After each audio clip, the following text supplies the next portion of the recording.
नमस्कार विद्यार्थी मित्रों, मैं कुलदीप सिंह राणा आप सबका हार्दिक स्वागत करता हूँ। Social science standard 9 chapter first rise of British rule in India में आज हम पार्ट 3 देखेंगे। आज पार्ट 3 में battle of Plassey, battle of Buxar की बात करेंगे। अब होता यूँ है कि हमने लास्ट पार्ट में देखा था कि इंग्लैंड के ब्रिटिश ईस्ट इंडिया कंपनी को फ्रेंच ईस्ट इंडिया कंपनी के साथ कंपटीशन होती है और यह कंपटीशन में लास्ट में ब्रिटिशर्स जीतते हैं और फ्रेंच ईस्ट इंडिया कंपनी बुरी तरह से हार जाती है। अब इंग्लैंड के ब्रिटिशर के सामने कोई कॉम्पिटिटर नहीं था, अब उसके लिए रास्ता पूरा साफ था। बात उन दिनों की है 1757 के दौरान की। होता यूँ है कि 1756 में बंगाल का नवाब बनता है सिराज उद दौला।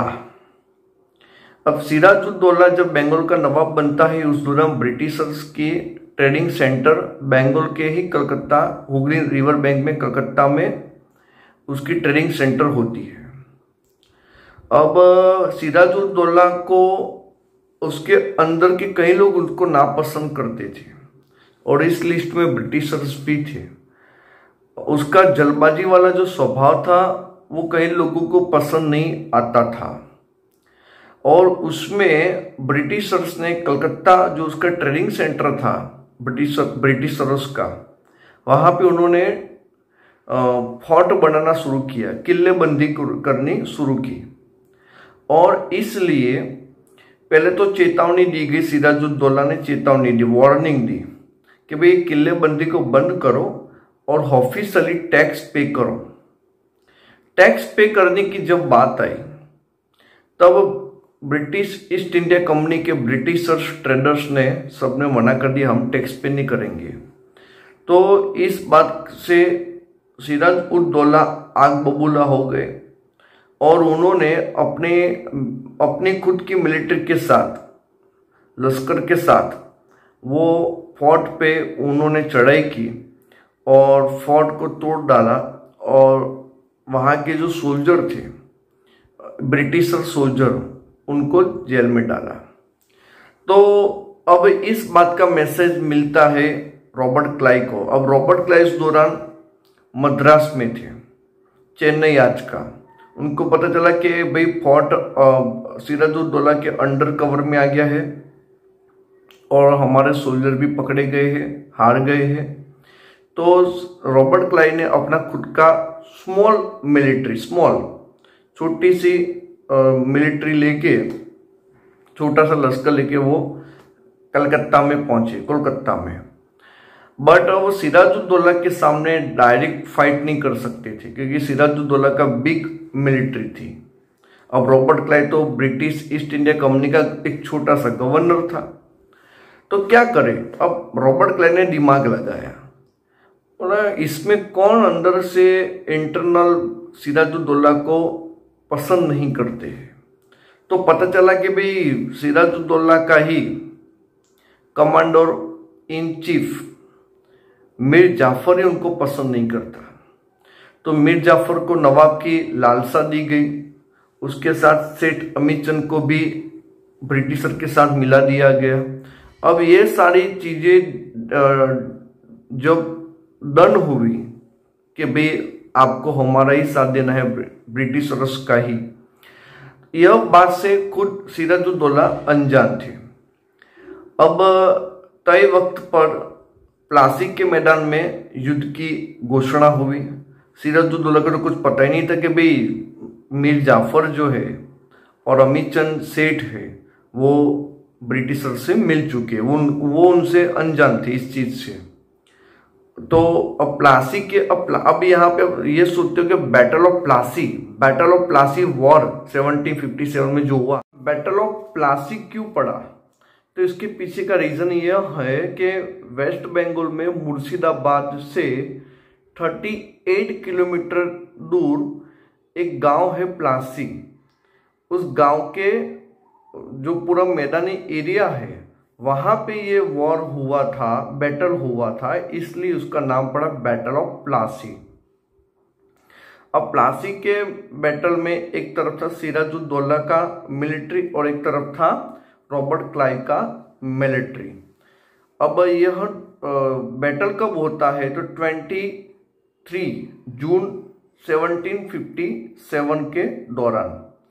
अब इस बैटल में यानी कि इस वॉर में यानी कि इस युद्ध में जो तय किया गया था कि मीर जाफर और सेठ अमीचंद जिस तरह से उन्होंने सिराजुद्दौला से छुपाया था और उनका ट्रस्ट भी छीना था और रॉबर्ट क्लाइव से मिल चुके थे, इस बात से पूरी तरह से अनजान थे सिराजुद्दौला।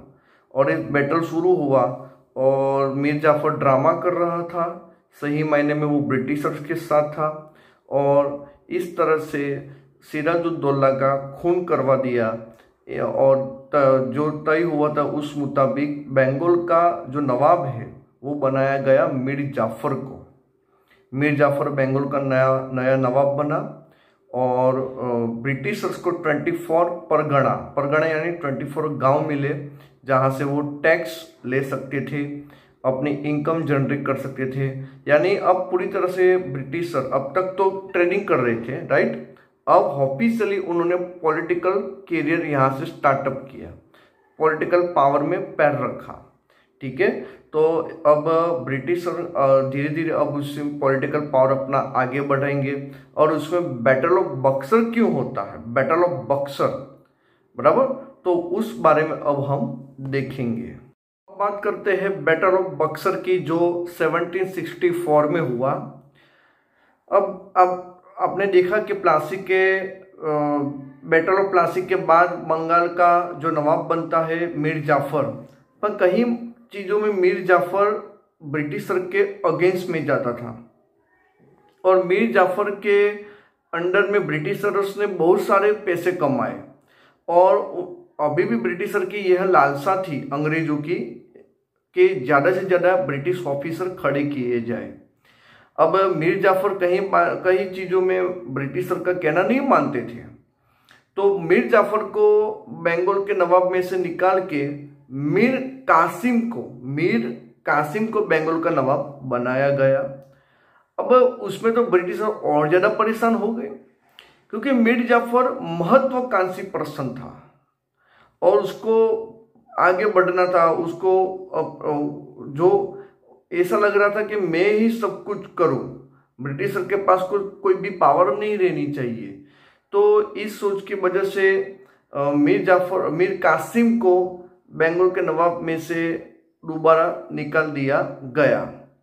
तो इस बार बंगाल के नवाब में से निकाल दिया और वापिस से मीर जाफर को बंगाल का नवाब बनाया गया।